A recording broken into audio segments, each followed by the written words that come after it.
Hi guys, my name is Phil and I'm Windows Medic. This is my introduction to our YouTube channel. I'll be the host explaining to everyone different problems that you may be having with your Windows program. This would be for Windows 7, Windows 8, Windows 10, and 11. I'll be talking throughout these videos about problems that you may be having. We'll be talking about direction and process.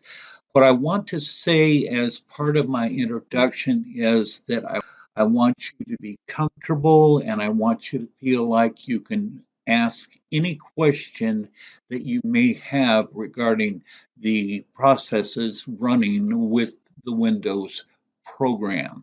If you like how that sounds and that you think you might like to learn a little more about the basics of Windows program, please go ahead and subscribe to my channel and hit the like button. And without further ado, let's get the questions asked.